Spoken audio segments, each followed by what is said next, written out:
అందరికీ నమస్తే. అందరు మంచిగున్నారా? ఈశ్వరప్ప హోమ్ క్లినిక్ సమర్పించు దుందా ముచ్చట powered by doctor Agarwal Sai hospital. ముచ్చట్లు షురూ చేద్దాం. అవుగాని చలి ఎట్లున్నదోలా?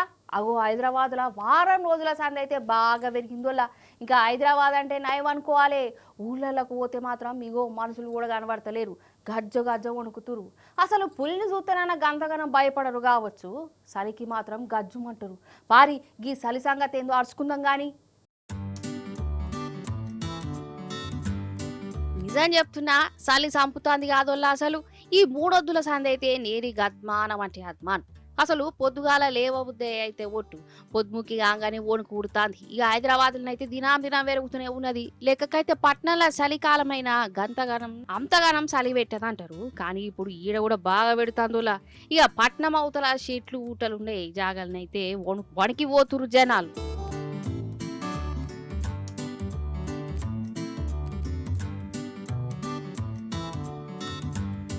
ఇక హైదరాబాద్ కథ గట్లుంటే అటు ఊళ్ళనైతే ఘోరం అంటే ఘోరం. పొద్దుగాల 10-11 అయినా కానీ చలి మాత్రం పోతలేదు. ఎండ పొడుకు ఉండకుంటే వణుకుడు అవుతున్నది. ఇక పొద్దుమీకైతే బయట ఒక్కలంటే ఒక్కలు కనబడితే ఓటు గంతగానం వణికిస్తున్నది జనాలను. ఇక ఆదిలాబాదు, ఖమ్మం, కొత్తగూడెం, వికారాబాదు జిల్లాలనైతే మస్తు చలి పెడుతుందట. ఇక ఈ చలి సరిపోతలేదన్నట్టు మంచొకటి పొద్దుగాల 6ంటికి తొవ్వల కూడా కనబడతలేవు. ఇక పాపం బడికి పోయే పోరలది ఒక అవస్థ అంటే ఒక అవస్థనే పోరి. తెల్లారులే లేవాలంటే వాళ్ళకు సుక్కలు కానొస్తున్నాయట. ఇక ముక్కుంటనో మురుక్కుంటనో గరం కులాలు పెట్టుకొని బడితో వట్టుడైతున్నది వాళ్ళకు. దానివల్ల చాలా ఇబ్బందిగా ఉంది పిల్లలకు, కానీ ఈ ముసలి వాళ్ళకు కూడా చాలా ఇబ్బంది పడుతున్నారు. ఫస్ట్ టైం ఇప్పుడు వర్షాలు చాలా పడ్డాయి అన్నాడు. వర్షాలు చాలా పడేసరికి ఈసారి చలి కూడా ఎక్కువ ఉంది. అంటే ఇంతకుముందు కూడా ఎన్నడూ ఇంత లేనంత చలి ఈసారి ఇక్కడ ఉంది. ఇక్కడ మార్నింగ్ బాగా చలి ప్రభావం చాలా ఎక్కువనే ఉంటుంది. ఇక్కడ ఆదిలాబాద్ చాలా అడవుల జిల్లా కాబట్టి ఇక్కడ చాలా ఆదిలాబాద్లో చలి ప్రభావం ఎక్కువనే ఉంటుంది. సందర్భాలలో చిన్నపిల్లలు స్కూల్కి కూడా కొందరు వెళ్ళటం లేదు. దీని ప్రభావము గమనించి స్కూలుకు సెలవులు కేటాయించాలి. ఇప్పుడు నేను చెప్పేది ఏంటంటే, చీకటి పడ్డాక ముఖ్యంగా ముసలోళ్ళు బయటికి వెళ్ళకుర్రి. ఇక షట్టర్లు మఫ్లర్లు వేసుకుని అస్సలు మరవద్దు. ఇంకో 3 రోజులు చలి ఇంకా ఎక్కువ పెడుతుందట. అసలు ఎండ పొడు కూడా తాకదట. ఇక అందుకే జర పైల మరి.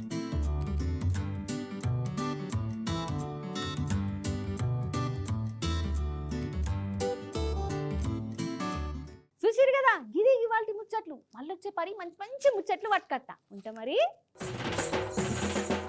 నిజం చెప్తున్నా, ఈ నడుమ ఎటన్నా పోవాలంటే ఎవరన్నా ఏం చేస్తుండోలా ఫోన్ తీస్తురు, గూగుల్ మ్యాప్ పెట్టుకుంటురు.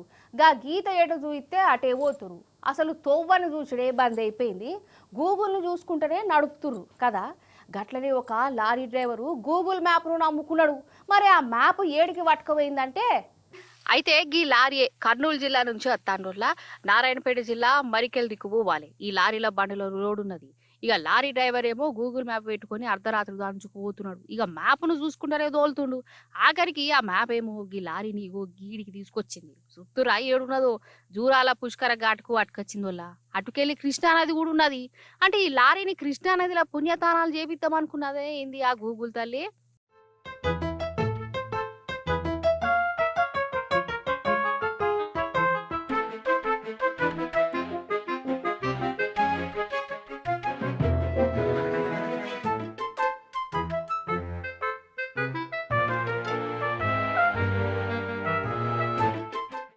ఇంకా నయం డ్రైవర్ సాబ్ జరంత హుషారుతోడున్నాడు. రోడ్డు కనబడకుండా ఈ మెట్లు కనబడుతున్నాయి ఏంది అని, ముంగట నీళ్లున్నాయి ఏంది అని జరసేపు గావరేండు. బ్రేకు కొట్టిండు. అయినా గాని అవో గంత దూరం పట్టుకపోయింది. ఇంకా జరంత అయితే కృష్ణానదిలో మునిగిపోవు కావచ్చు లారీతో సహా డ్రైవరు. ఏమైందో చెప్తుండి. ఏమైందే, ఎటు పోవాలే? బండి అయితే బెంజో నుంచి రావడం సార్, అక్కడ దారి తప్పి ఇట్లా రావడం జరిగింది. లొకేషన్ రాంగ్ చూపించింది కాబట్టి మేము ఇట్లా దీనికి గురైనా సార్. అక్కడ సరిగ్గా చూపించలేదు, దారి తప్పి ముందుకు వచ్చిన ఆగనట. ఇప్పుడు అనే కాదులా చాలా మాటల ఈ గూగుల్ మ్యాప్ గిట్లా తప్పులు కూడా చూపిస్తున్నది. చెరువులకు తోలుకపోతున్నది, బ్రిడ్జి మీదకెళ్ళి వాడేస్తుంది. అందుకే నేను చెప్పేది ఏంటంటే, మన మెదడుకు కళ్ళకు కూడా అప్పుడప్పుడు పని చెప్పాలి. గూగుల్ మ్యాప్ మీదనే పూరాగా నమ్మదు, లేకుంటే అప్పుడప్పుడు గిట్లా తోవద ఆగం చేసినా చేస్తుంది. అంతే కదా మరి. ట్రాఫిక్ రూలు పాటించుర్రి అని ఒకటికి 10 మాటల పోలీసు చెప్తూనే ఉంటారు. అయినా ఎవ్వలతో వాళ్ళదే, ఎవ్వలాగం వాళ్ళదే కదా. అయితే ఒక కాడ ఏమైందంటే రోడ్డు మీద అడ్డదిడ్డంగా పోతున్న వాళ్ళ ఇజ్జత్ పోయింది, వాళ్ళకు తలకాయ తీసినట్టు అయింది. ఎట్లనో చెప్తా పారి. రోడ్డు మీద ఏదో కీసులాట అవుతుంది అనుకుంటుర్రు కదా. కీసులాట కాదు, బుద్ధి చెప్తుర్రు.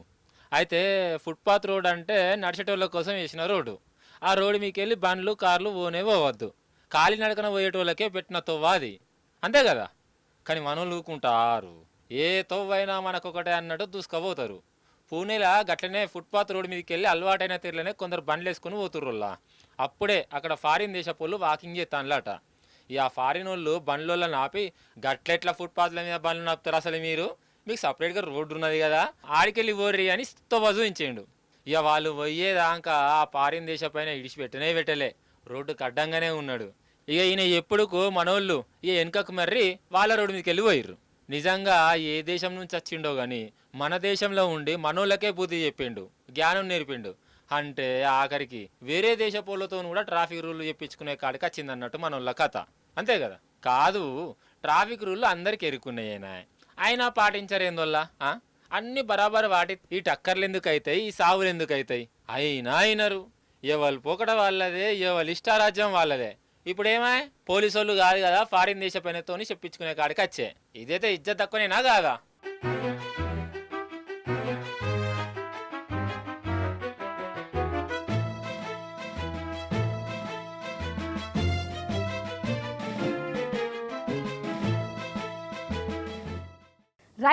రైలు పట్టాల మీద పోతాయి, అట్లా పోతేనే వాటిని రైళ్ళు అంటారు. కార్లు బస్సులు రోడ్డు మీద పోతాయి, కానీ ఒక కారులా రోడ్డు మీద పోదట, రైలు పట్టాల మీదకి వెళ్ళిపోతుంది వల్ల. కొత్త రకం కార్ గిట్లా కనిపెట్టిరా ఏంది అనుకుంటురా? మరి అదేం కారో గట్లెందుకు పోతాందో అరుచుకుందాం రారి జప్పున. ఈ పట్టాల మీద చూడురి, కారే మహేందర్ తార్ కారు, దగ్గర 25 లక్షల కారు ఇది. అయితే 20 లక్షల కారు పెట్టి కొన్న కారు ఎట్లా పోతుందో చూడు. చూసినావా రైలు పట్టాల మీదకి వెళ్ళి దాంచుకుపోతుందోలా. ఈ మహేందర్ సారు పట్టాల మీద నడిచే కారును కనిపెట్టిండా ఏంది అనుకున్నారు. అట్లా కారడ్డం ఆడకుర్రి. అయితే ఈ కారును నడిపే పెద్ద ఆయననే ఇట్లా పట్టాల మీద ఓనిచ్చిండు. ఈ కారు నడిపేది 65 ఏళ్ల తాతనట. మరి ఇంటికి పోదామని బయలుదేరిండట. కానీ రైలు పట్టాలు అనవడుతోటే ఇంటికంటే స్వర్గానికో నరకానికో ఓడు నయమని అనుకున్నాడు కావచ్చు, మనకు తెలియదు. పట్టాల మీదకి వెళ్ళి దాంచుకోబోతున్నట. ఇక గదేమో నడుమిట్లనే ఇరుక్కుపోయింది. ఇంకా నయం అటుకెళ్ళి ఇంకా రైలు బండి రాలేదు. అత్తే మాత్రం బాలకృష్ణ సినిమా సీనేం కనబడు కావచ్చు. అంతల్నే రైల్వే వాళ్ళు వచ్చి ఎట్లనో గట్లా తిప్పలు వాడుకుంటా ఆ కారును ఆడికెళ్ళి తీసిరు. ఆ తాత తాగినట్టునులా, అందుకే రైలు పట్టాలు కూడా రోడ్డు లెక్కనే కనబడ్డది ఈయనకి.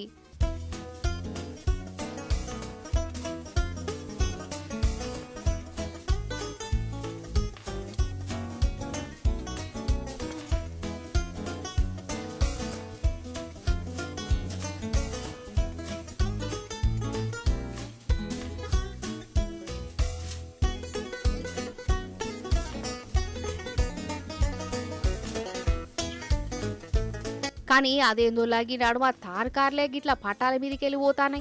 మొన్నటికి మొన్న కూడా గిట్లనే గిసంటి తార్కారే రైలు పట్టాల మీదకి వెళ్ళి దాంచుకుపోయింది. ఇక ఎట్లనో గట్లా దాన్ని ఆడికెళ్ళి తీసేసిరు. అంతకు ముందు కూడా ఇంకో కారు ఘటనేమైంది. ఇప్పుడేమో గీతారు.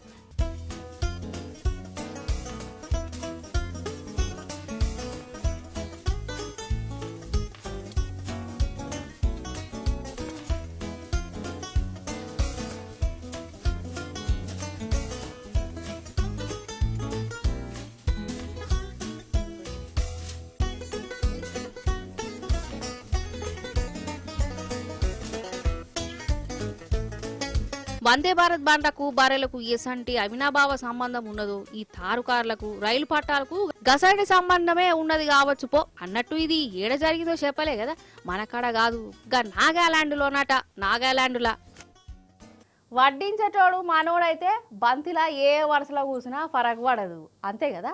ఇప్పుడు ఎందుకు ఈ మాట చెప్తున్నా అంటారా? అనగనగా ఒక ఎమ్మెల్యే గారు, ఆ ఎమ్మెల్యే గారి పుత్రరత్నానికి లగ్గమైంది. ఆ లగ్గం చూస్తే మీకు చక్కెర వస్తుంది కావచ్చు, పారి చూద్దురట. కానీ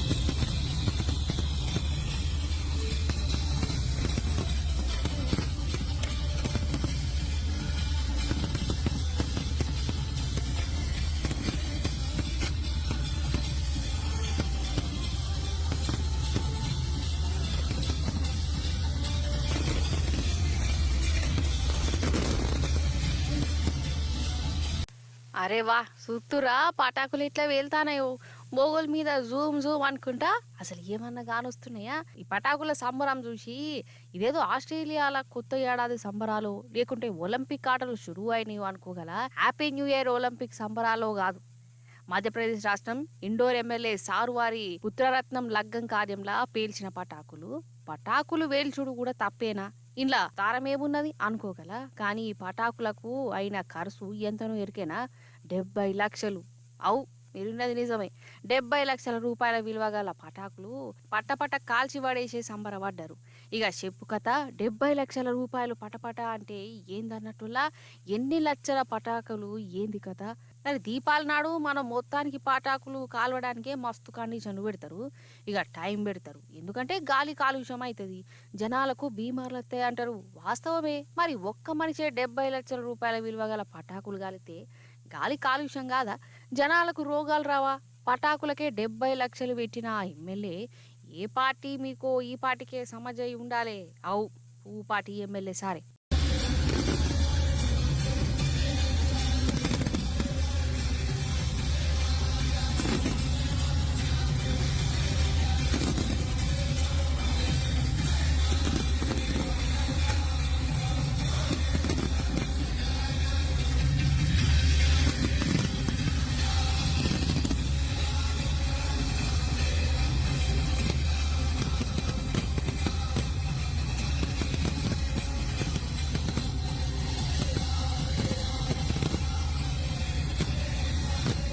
ఇది ఇట్లున్నదా? ఇంకా ఘోరమైన ముచ్చట చెప్తా. ఈ లగ్గం చూడురి ఈ ఎమ్మెల్యే కొడుకుది. ఈ జంట దండలేడ మార్చుకుంటుంది అనుకుంటురు. గర్భగుడిలనొల్లా ఖజ్రాన గణేశుడి గర్భగుడి లోపలికి పోయి మరి పెండ్లి పేరంటం పెట్టుకున్నారు.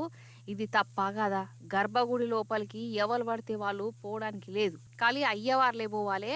కానీ పూపాటి ఎమ్మెల్యే సర్వారు ఈ ఆచారాలన్నీ పక్కకు పెట్టేసిండు. కొడుకు పెళ్లిని గర్భగుడి లోపల చేయించిండు.